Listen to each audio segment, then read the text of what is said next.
It feels sensible and logical to keep your spiritual life separate from your business strategy. That your morning practice belongs in the first hour of your day and then you start work.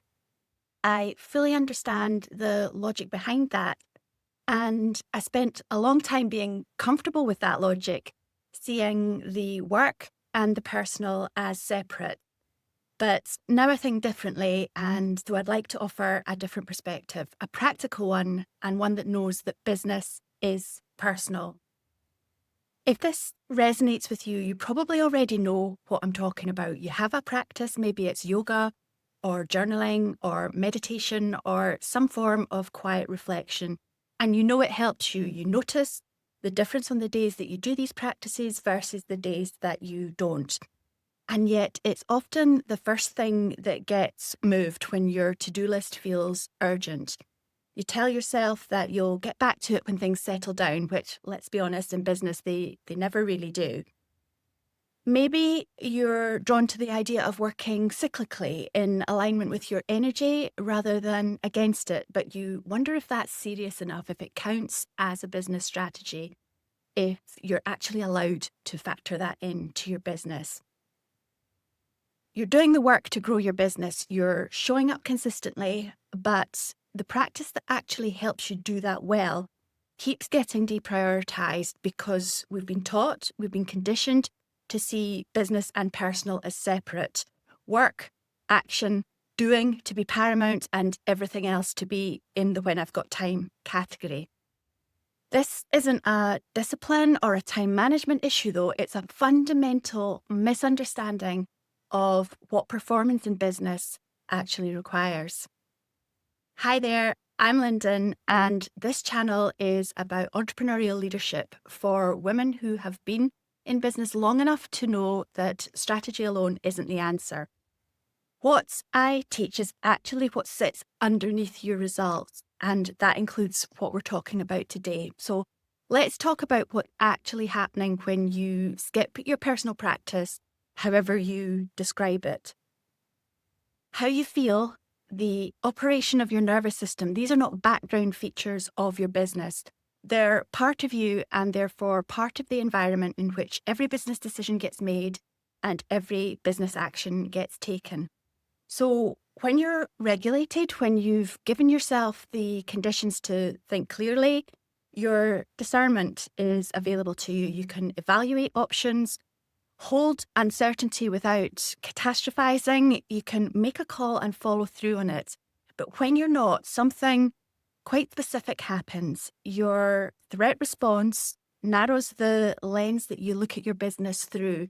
You stop being able to access the nuance and you default to what feels safest, which in business often means seeking external reassurance, whether from a coach, a course, or even just social media engagement or response.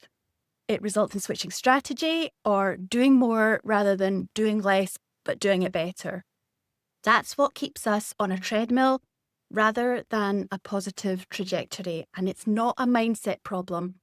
It's a physiological and a way that humans operate problem, and it has physiological solution. Regulation practices, yoga, meditation, journaling, time in nature, whatever form works for you, these are not indulgences. They're the conditions under which good decision-making becomes possible. They're how you maintain access to your own discernment when you feel pressure. And I want to be clear about something here because I think it often gets misinterpreted. I'm not talking about bypassing using practices as a way of avoiding the actual work or sitting with a journal instead of making a difficult call or outsourcing decisions to spiritual tools. That's not what this is about. What I'm talking about is using these practices and using these tools as a performance support. The same way that a professional athlete doesn't treat sleep as optional, they treat it as part of their training. Your regulation practice is how you prepare to lead your business well. It's not separate from the work, it's what supports it. And there's also something to be said for cyclical working. The online business space tends to operate on relentless momentum, always building, always pushing, always on. But if you're here, if you're watching me, I'm willing to bet that you don't thrive in that model. I certainly don't, and therefore neither actually does my business. Working in a way that accounts for where you are in your energy cycle, your creative cycle, and with your capacity, because, for most of us, business isn't the only responsibility that we have, is it? It isn't indulgent, it's intelligent. It means that your energy is directed rather than scattered. And it means that you're less likely to burn out and derail the consistency that your business actually needs from you.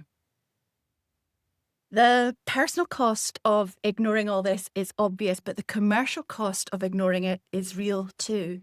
It shows up in reactive decisions made from a dysregulated state, in strategy switching driven by anxiety rather than evaluation of what your business is telling you, in the effort that just keeps on going and going without growing because the person directing the business hasn't had the conditions to think clearly about where that effort should go. This is clearly not about business ability. It's about what we understand and prioritize as business activity. So when we do understand that supporting personal practices or personal success activities, as I call them inside my Build the Business Owner training, when we do understand that these are as fundamental a business activity as marketing, for example, what shifts for the business owner and therefore the business? Well, you treat your morning practice the way that you treat your most important call or item on your to-do list. You protect it and you don't apologize or feel self-indulgent for it. You're not doing it just because it feels fun, but because you know what your thinking is like without it. And that's not the version of yourself that you want running your business. You've learned to read your own nervous system as data. You notice when you're dysregulated and you have the language for it, which means that you can work with it rather than fighting through it. You don't make major decisions from that state. You wait, you regulate, and then you decide. You work in a rhythm that is your own. Some weeks are high production and highly visible. Others are quieter and you're more internal.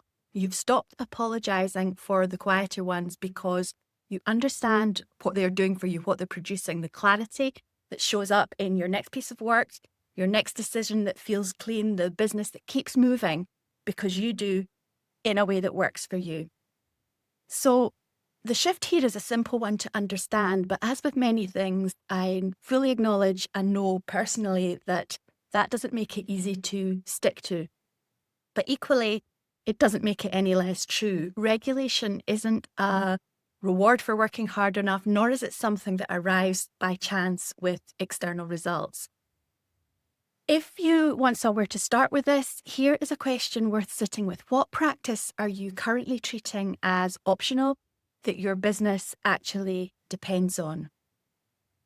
Next week, we're taking everything we've built across this channel so far and looking at what it actually means day to day in the wider world and for the collective.